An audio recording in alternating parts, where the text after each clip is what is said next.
Meus irmãos, minhas irmãs, saudações em Cristo Jesus. Falaremos sobre o tema, a mensagem da Igreja Bíblica. 2 Coríntios 5:20 está escrito, a parte A: de sorte que somos embaixadores da parte de Cristo, como se Deus exortasse por nosso intermédio.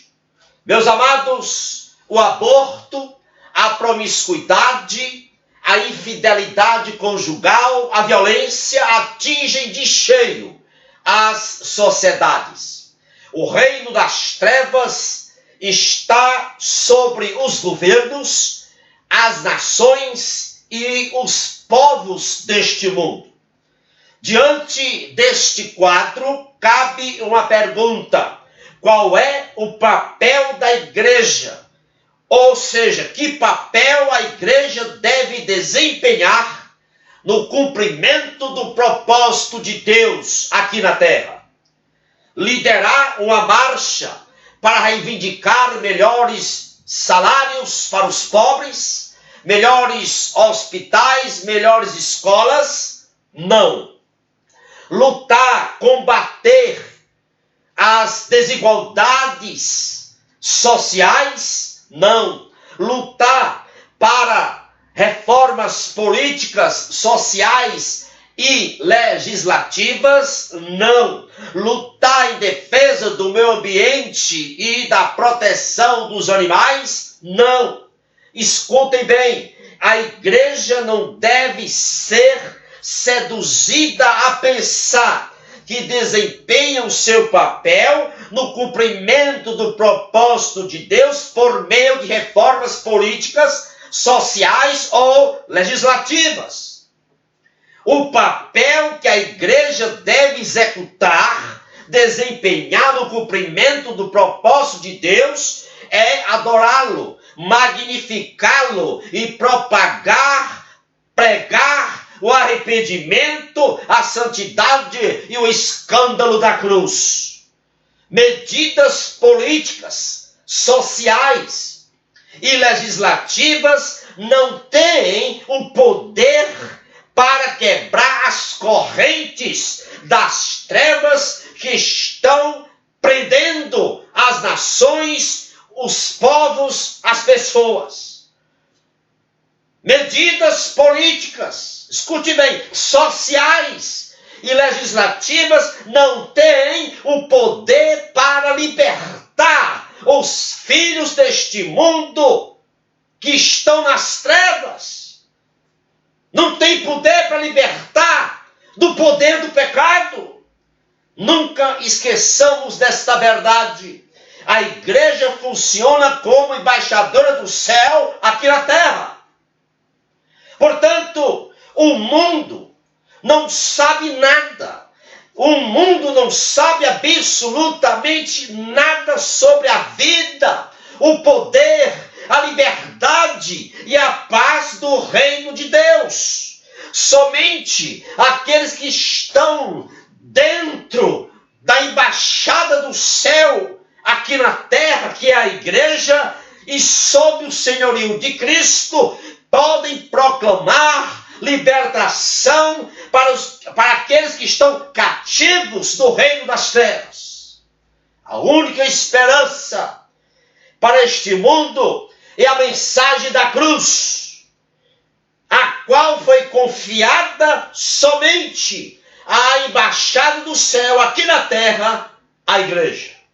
Claro está que nós, como igreja, devemos ter compaixão dos pobres, devemos ter compaixão pelos abandonados e ajudá-los, prestando-lhes, oferecendo-lhes assistência. É claro que devemos fazer tudo o que puder para promover a justiça social. Nós temos nossos deveres civis e devemos cumpri-los. Mas nunca esqueça dessa verdade. As bênçãos sociais seguem a propagação do Evangelho. Para onde quer que mensagem do Evangelho vá, as bênçãos de prosperidade social acompanham.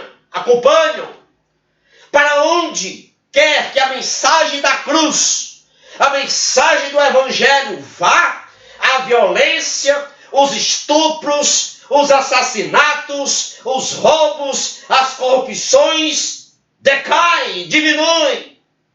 Para onde se vá a mensagem do Evangelho, a mensagem da cruz, a educação prospera, o casamento volta a ter valor, a promiscuidade e a taxa de aborto decai.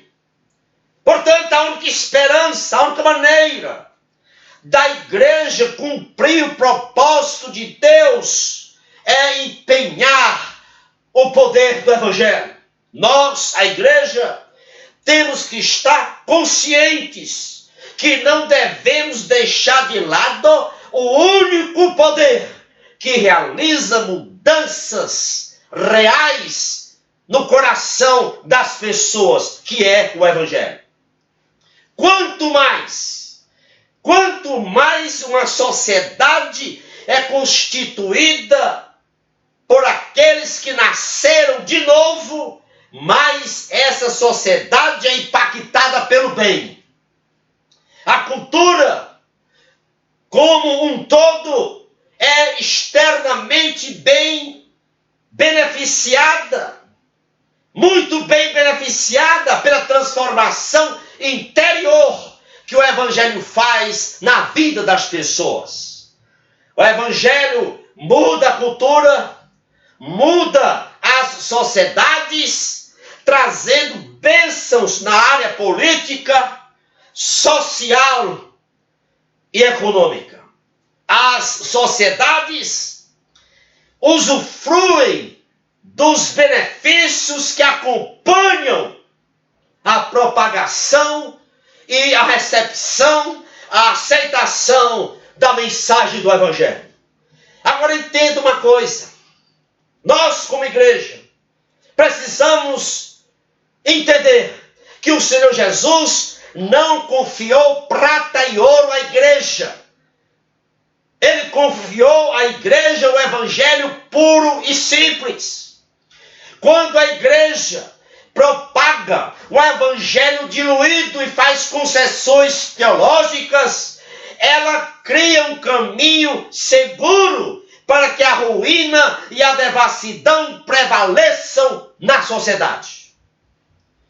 Portanto, uma das tragédias dos nossos dias é que muitas pregações estão cheias de historinhas engraçadas e psicologia popular, ao invés do Evangelho puro e simples. Algumas vezes, lamentavelmente, a pregação é substituída pela dança, pelo drama.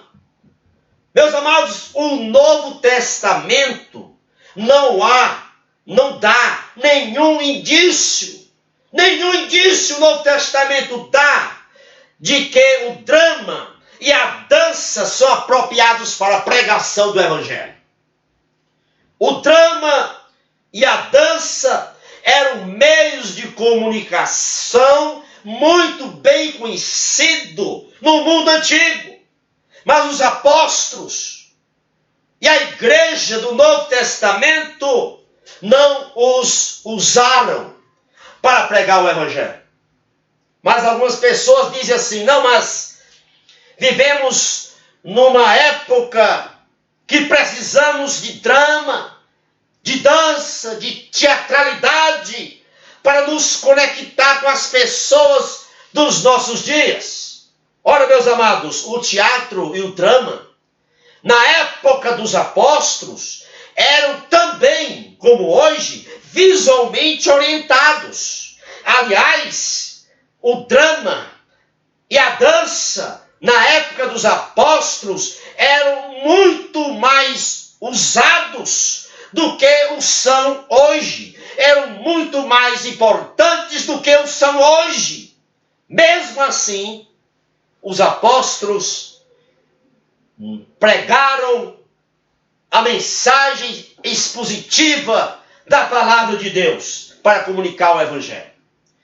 A igreja, naquela época do Novo Testamento, estava convencida de que a pregação expositiva da palavra de Deus, sem teatralidade, sem dança, sem drama, era a sabedoria de Deus e o poder de Deus para salvar o pecador perdido. Portanto, nós precisamos voltar a ser a igreja da Bíblia, a igreja da revelação verbal, se quisermos executar, desempenhar o nosso papel como embaixador do céu aqui na terra. Paulo, ele classificou a pregação para a comunicação de Cristo como loucura da pregação. Portanto, os nossos sermões devem ser exposições da Bíblia e dos ensinos da Bíblia, e não exposições das ideias da época, e não exposições dos pensamentos da época. Mesmo que nos chamem de louco, a pregação do Evangelho continuará sendo loucura para aqueles que não conhecem a Deus. A pregação do Evangelho, puro e simples, ela não aumenta a autoestima das pessoas diante de Deus, não. Mas convencerá as pessoas do pecado, da justiça, do juízo e da necessidade de um Salvador. Grande parte, lamentavelmente, tristemente, grande parte das pregações hoje apresentam Jesus como se fosse ele um produto. Apresentam Jesus como uma propaganda de gargarejo bucal. Experimente Jesus. Ele é refrescante. Misericórdia. Esse tipo de pregação não transforma vidas, não transforma sociedade. Que o Senhor tenha misericórdia de nós. Louvado seja o nome dele. Desejo a você e toda a sua família que a potente mão de Deus esteja sobre vocês. Divulgue esta mensagem para outras pessoas que você conhece. Vou colocá-la também no meu canal do YouTube. Inscreva-se no meu canal. O endereço está logo aí embaixo. Tem aproximadamente 257 vídeos para que você possa assisti-los e divulgar, compartilhar com outros irmãos e irmãs. Louvado seja Deus e amém.